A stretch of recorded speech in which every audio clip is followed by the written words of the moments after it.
ಅಭಿಮಾನ ಅಂತಂತಂದರೆ ನಾವು ಎದೆಲ್ಲೇ ಟೆಂಪಲ್ಲೇ ಕಟ್ಟಿರೋದು ಮೇಡಮ್. ಅಭಿಮಾನಕ್ಕಂತಂದ ಬಂದರೆ ನಾವು ಟೆಂಪಲ್ ಕಟ್ಟಿದ್ದೀವಿ ಹಾರ್ಟಲ್ಲಿ.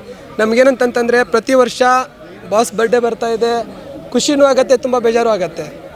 ಈ ಜನ ಎಲ್ಲ ನೋಡಿದಾಗ ತುಂಬ ಬೇಜಾರಾಗುತ್ತೆ, ಕಣ್ಣೀರು ನೀರು ಕೂಡ ಬಂದುಬಿಡುತ್ತೆ ಒಂದೊಂದು ಟೈಮು. ಸೊ ಏನಪ್ಪ ಅಂತಂದರೆ ಕರ್ನಾಟಕ ಜನತೆಯಲ್ಲಿ ಮತ್ತು ಇಂಡಸ್ಟ್ರಿಯಲ್ಲಿ ನಾನು ಒಂದೇ ಕೇಳ್ಕೊಳ್ಳೋದೇನಪ್ಪ ಅಂತಂದರೆ, ಪ್ರತಿ ವರ್ಷ ಇವಾಗೇನು ಹಳೇದು ರೀ ರಿಲೀಸ್ ಮೂವಿ ಏನು ಮಾಡಿದಾರಲ್ಲ ಅದೇ ಟೈಪ್ ಪ್ರತಿಯೊಂದು ವರ್ಷವೂ ಅವ್ರು ರಿಲೀಸ್ ಮೂವಿ ಮಾಡಿದರೆ ನಾವು ತುಂಬ ಖುಷಿಯಾಗಿರ್ತೀವಿ, ಫ್ಯಾನ್ಸ್ ಎಲ್ಲ ಖುಷಿ ಪಡ್ತೀವಿ. ಸೊ ಬೇರೆ ಹೀರೋಸ್ ಅವ್ರದ್ದೆಲ್ಲ ಫಿಲ್ಮ್ ರಿಲೀಸ್ ಆಗ್ತಾ ಇರುತ್ತೆ, ಸೊ ನಮ್ಮ ಬಾಸ್ದು ರಿಲೀಸ್ ಆಗಲ್ಲ. ಸೊ ಆ ಒಂದು ದುಃಖ ನಮ್ಮಲ್ಲಿ ಇರುತ್ತೆ. ಸೊ ಆ ದುಃಖನ ನಾವು ಕಳಿಬೇಕಂತಂದರೆ ನಮಗೆ ರಿಲೀಸ್ ಮೂವಿ ಆಗಲೇಬೇಕು ಅಂತ ನಾನು ಕೇಳ್ಕೊಳ್ತೀನಿ. ಇಲ್ಲ ಇದು ಮಾಡಾತಾರೆ ತಿಳಿಯೋರು. ಸೊ ಎಲ್ರಿಗೂ ನಾನು ಕೇಳ್ಕೊಳ್ಳೋದು ಒಂದೇನೆ, ರಿಲೀಸ್ ಮೂವಿ ಮಾತ್ರ ಮಾಡಲೇಬೇಕಾಗತ್ತೆ. ಸೊ ಹಾಗಾಗಿ ಎಲ್ರಿಗೂ ಜೈ ಅಪ್ಪು ಬಾಸ್. ಎಲ್ಲ ಟೈಮಲ್ಲಿ ಪ್ರತಿ ವರ್ಷ ಕೂಡ ರಿಲೀಸ್ ಮೂವಿ ಆಗಲೇಬೇಕು, ಯಾಕಂತಂದರೆ ಪ್ರತಿಯೊಂದು ಟೈಮು ಹೊಸ ಹೀರೋದು ಮೂವಿ ಎಲ್ಲ ಬರ್ತಾ ಇರುತ್ತೆ. ಸೊ ಬೇರೆ ಫ್ಯಾನ್ಸ್ ಎಲ್ಲ ಖುಷಿ ಪಡ್ತಿರ್ತಾರೆ.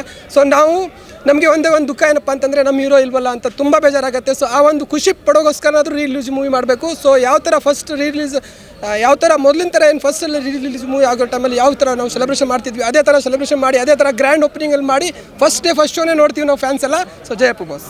ಅಪ್ಪು ಬಾಸ್